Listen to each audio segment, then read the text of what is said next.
Слава Україні!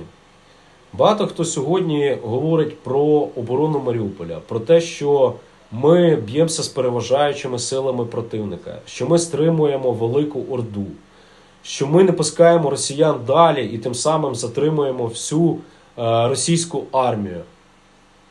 Всі радіють, бо Орда не йде далі. Але ви задумувалися про те, як тут перебувати, як битися в таких умовах, що відчувають захисники Маріуполя. Це, знаєте, це коли тобі пишуть смс-ку, як в тебе справи, друже, а ти 5 хвилин тому поклав чорний мішок побратима, з якого знав 7 років.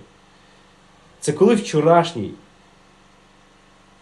взводник, якому 22 роки, командує батальйоном, та командує краще і ефективніше за цього полкана, який все своє життя отримав зарплату від держави. Він просить за одного, просить за другого, просить за третього солдата і завжди скромно забуває про себе, забуває про те, щоб його нагородити. Це коли відділення азовців штурмує роту елітного спецназу. Це коли побратим, маючи важке поранення, тікає з госпіталя, бо пообіцяв своїм друзям допомогти. Допомогти боротися на передньому краю. Це коли наші хірурги в нелюдських, важких умовах проводять надскладні операції, ампутації. Коли маленька тендітна дівчинка біжить під градами та спасає життя людей. Це коли 19-річний молодий хлопчинка скромно розказує про те, як йому вдалося знищити 20 одиниць техніки.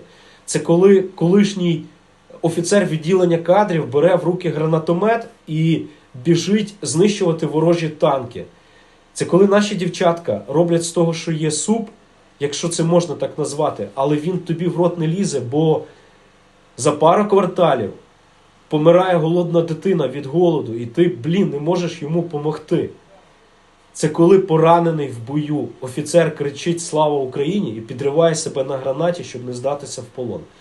Це коли водій з 2 каністрами бензину біжить під артилерійським вогнем, тому що йому треба заправити евакуаційний автомобіль. Це коли наш військовий бере воду, ризикує своїм життям, щоб дати полоненому російському військовому. Він ще не знає, що плита його прибила. Прибила того полоненого від артилерійського снаряду, який скинула російська мразь. Це коли хлопцям сняться крики тих дітей, тих людей, які згоріли живцем від санцепьоків. Це коли друзі приховують очі, вони не знають, що тобі сказати, бо їм стидно сказати, що їм страшно сюди приїхати тобі на допомогу. Це політики, які розказують про те, що там ми їх підтримуємо, ми постійно з ними на зв'язку, але вже більше 2 тижнів ніхто не піднімає слухавку та ніхто ні з ким не спілкується. Це пам'ятати про нас, пам'ятати вічно про Маріуполь, розказувати про це, але це місто мученик. Це місто борець. І ми не в минулому, ми в теперішньому, розумієте? Це коли ти читаєш про себе зі скорботою, а ти ще є. Ти ще живеш надією, ти розумієш, що до тебе повинні прийти. І особливо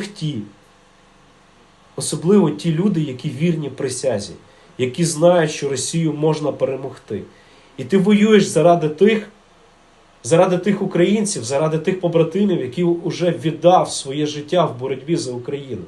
І ми, захисники Маріуполя, хочемо побажати народу України триматися в біді, не забувати про боротьбу, боротися і перемагати. І ще раз нагадуємо, що Маріуполь – це Україна. Поки ми тут є, Маріуполь продовжує бути українським.